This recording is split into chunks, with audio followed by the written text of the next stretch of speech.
Now what is it you're wanting to talk about? More things.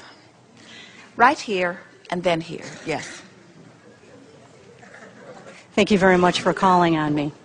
Do we come back and try it again? From what perspective are you speaking? I live this life. I'm gone. I kick the bucket or croak is the way you describe it.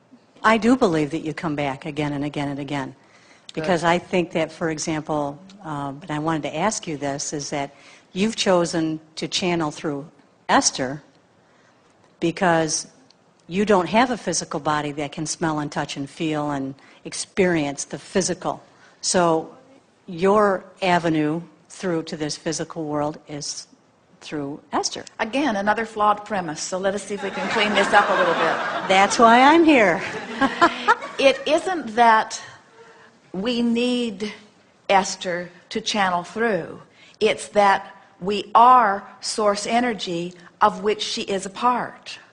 In other words, we want you to work on not seeing that which is Abraham, that which is source, as different from that which is Esther and that which is you. You are the leading edge physical manifestational extension of that which is us. And we're always channeling through all of you. But this workshop, which we are calling the Art of Allowing, is to try to get you to be conscious of us so that you can close the gap between you and us so that we can always channel through you.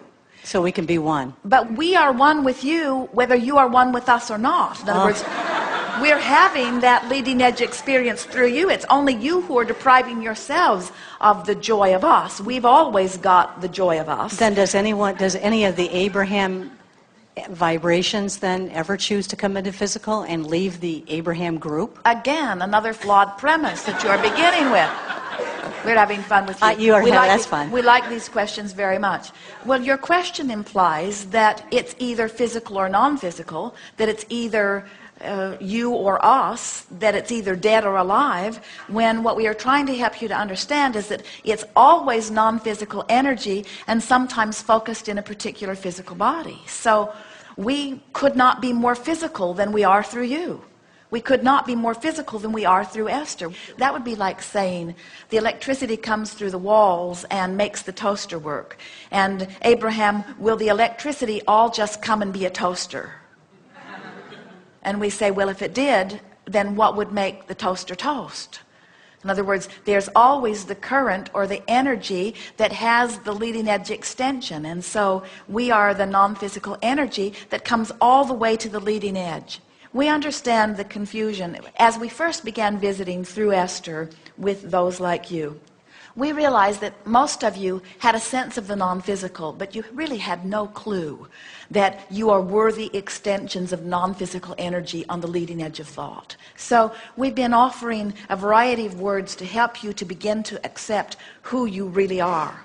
And so in the beginning we spoke of the physical you and the inner being you, because most of you were aware of the physical you and you were aware of God and you were aware of what you called souls, but you weren't really thinking in terms of your own active, in the moment, aware of you, inner being. And so we spoke of the physical you and the inner being you in the very first writings and words that we spoke through Esther, in order to try to get you to try to accept that there is a you that is another perspective than the you know in this personality that is you. But even in doing that, we tend to separate you because it sounds like the physical you and the non-physical you, the alive you and the dead you. And then we still get questions like, well, Abraham, will you ever decide to be physical? And we say, what we're really wanting you to hear is that we are physical because you all are here and you are the leading edge of that which is us or that which is source or that which is God, whatever you want to call it. And now we're wanting you to stop using separating terms and start talking about the me that is me. And that's why we're now talking about these 2 points of vibrational relativity. You're in this body looking out through the only perspective that you can really find, which is causing you to want things beyond what you currently have, and that non-physical part of you is going there. And now this workshop is about getting the rest of you up to speed with where the rest of you is, you see. So Yes, we will continue to be in physical form again and again and again.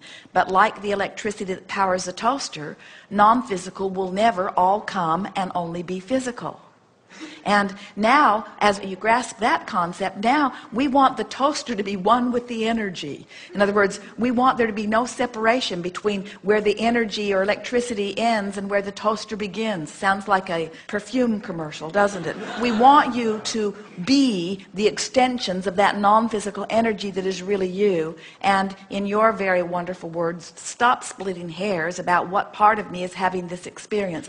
And just begin to know that if it's a wonderful experience, the whole of me is having it. If it's an awful experience, then I'm off having it on my own because Source didn't go there with me. That's why your emotions feel like they do. If you're focused upon something that makes you feel bad, and instead of making you feel bad, it made you feel good, that would mean that Source was in agreement with it. But Source will never come and agree with you about your inferiority or someone else's, or about your unworthiness and someone else's.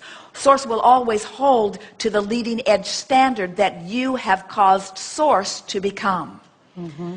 And you'll never be happy unless you get up to speed with the leading edge perspective that you have caused Source to become. Mm-hmm. Good.